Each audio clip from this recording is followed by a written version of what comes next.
Hello everyone, this is Deborah Richardson, and today I am putting the AP in Happy where accounts payable teams are empowered to protect the vendor master file from fraud.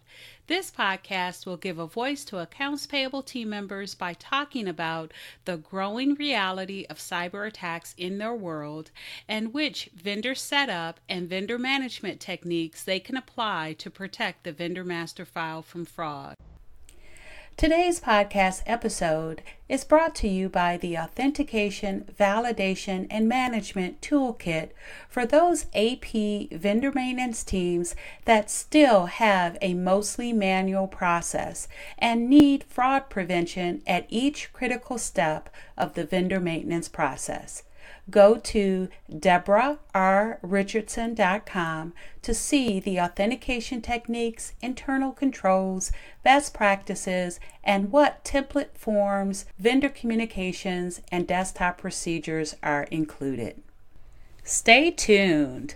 Identifying the correct key performance indicator or KPI to measure can assist accounts payable in improving processes, identifying problem areas, and becoming more efficient. Well, today on this episode, I will talk about 11 KPIs that are specifically for accounts payable vendor maintenance. And stick around to the end where I will give you a bonus of 6 KPIs using data from the vendor master file that your procurement or sourcing team just may be interested in.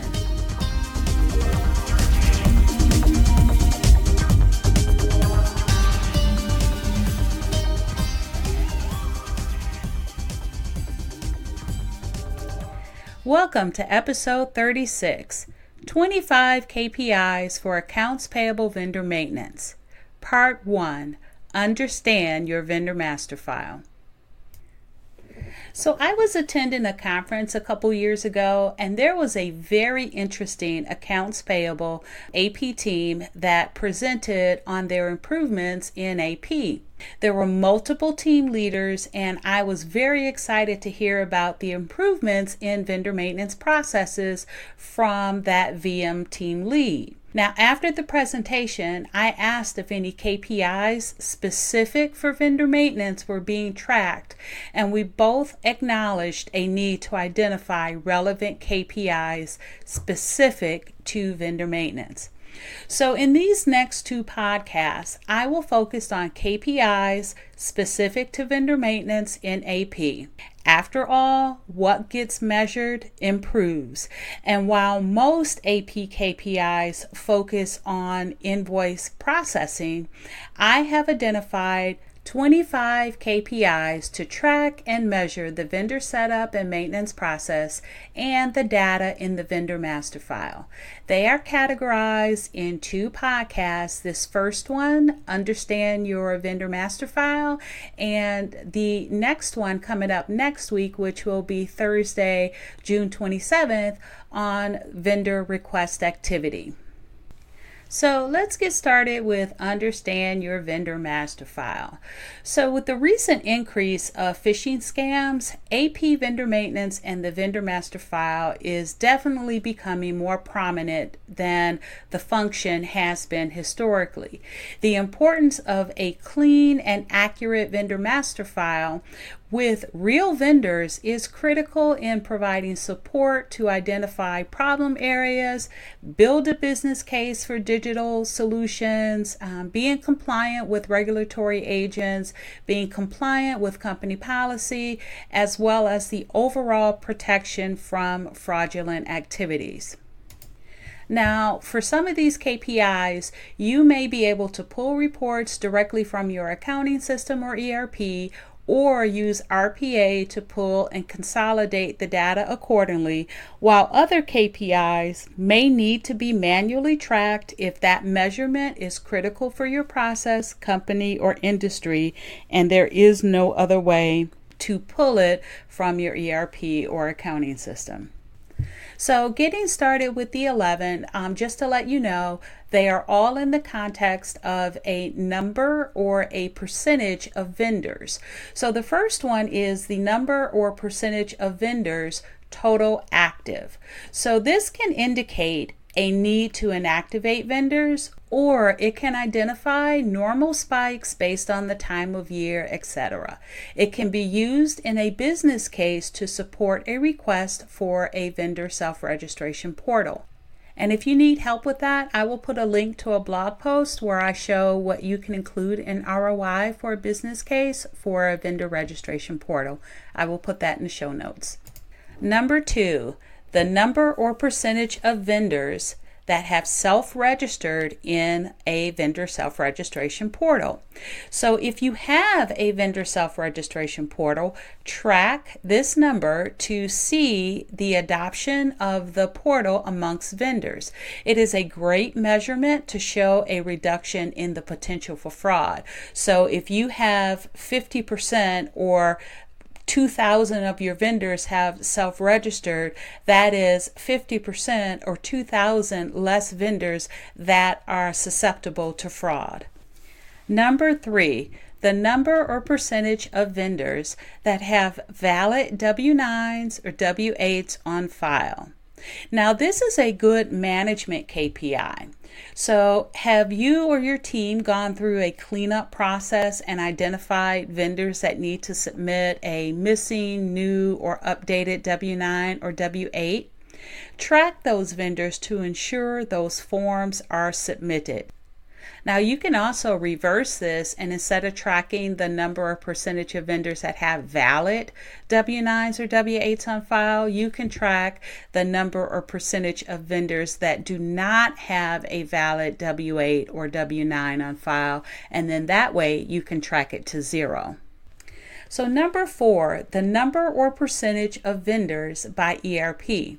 So when there are multiple ERPs, it can be because your company has multiple entities, multiple business groups because of acquisitions. But if the businesses are similar, look at the processes in the vendor setup or the P2P process. If you see that one ERP has more vendors than another ERP, just try to make sure you can identify the reason for that. And you may be able to find where, because processes are different, because they are different accounting systems or ERPs, that you can update those processes to make sure they're consistent, at least where there can be, as far as requiring forms and how to look up and verify there are no duplicate vendors. Just make sure those processes are in place across each of your ERPs so you can ensure that there are not more vendors because some steps in the process are not being done. And this is especially true, at least in my experience, with vendors that have where there's been a lift and shift, and you bring over that accounting system or ERP as well as the processes they use. That's the perfect time to make sure that you make those processes consistent with your existing accounting system or ERP. Okay, number 5. The number or percentage of vendors that are being paid via ACH. So if ACH is the preferred method of vendor payments, especially for international entities, where does your company stand? If that KPI is low, do you need to implement a process or an initiative to encourage your vendors to be paid by ACH?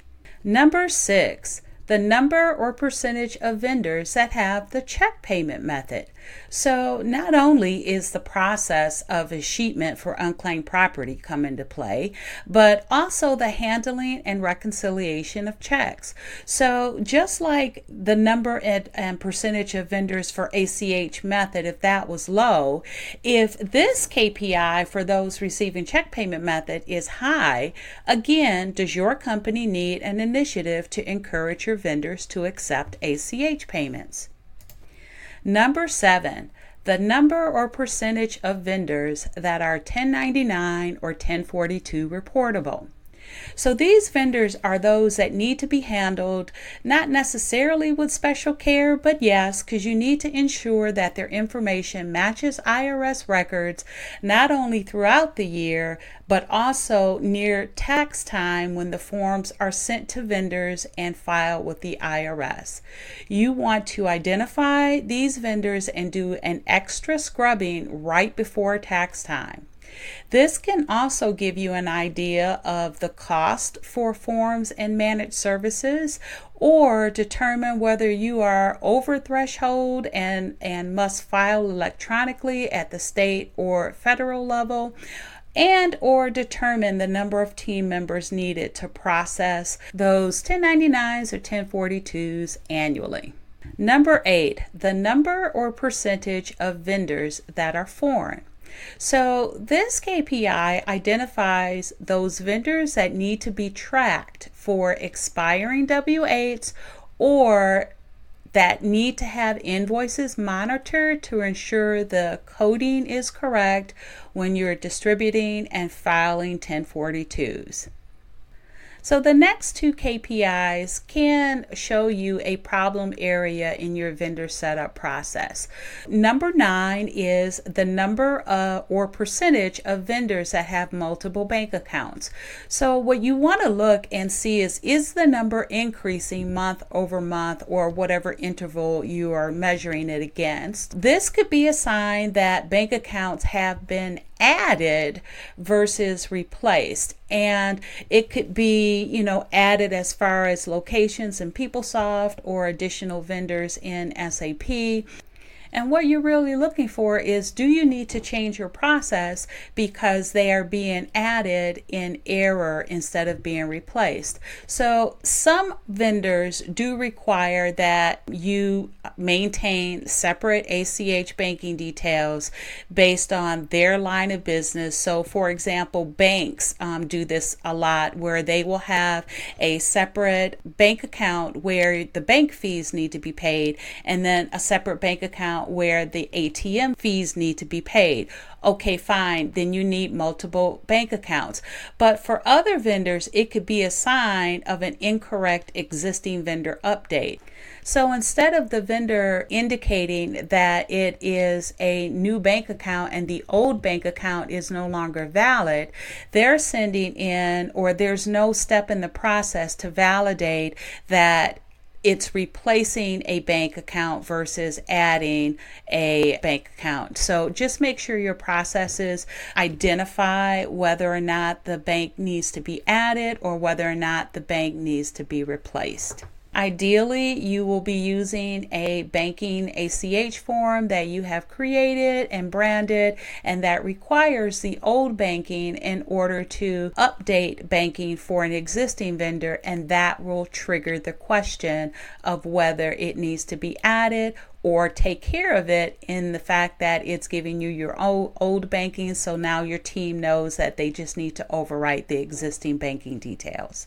Now, along those same lines, number 10 is the number or percentage of vendors that have multiple remit addresses. So is the number increasing month over month, or another interval if that's what you're tracking? This could be a sign, again, that an address is being added versus replaced. Now, ideally, again, you have a process in place that requires the vendor to validate their changes, and whether you have a form or whether you do it via email or you call them, that is another trigger to ask or to confirm the address is a replacement, where you need to overwrite the current address on the vendor record, or if that address needs to be added. Okay, so those were the 11, and as promised, I have 6 bonus KPIs that AP vendor maintenance can share with the sourcing or procurement team. So the vendor master file contains data for reporting that can be relevant to other departments, including sourcing and procurement. So the first one is the number or percentage of vendors by purchasing org. The second one is the number or percentage of vendors by strategic vendors. The third one is the number or percentage of vendors by channel. The fourth one is the number or percentage of vendors that are PO or direct vendors. The fifth one is the number or percentage of vendors that are non-PO or indirect.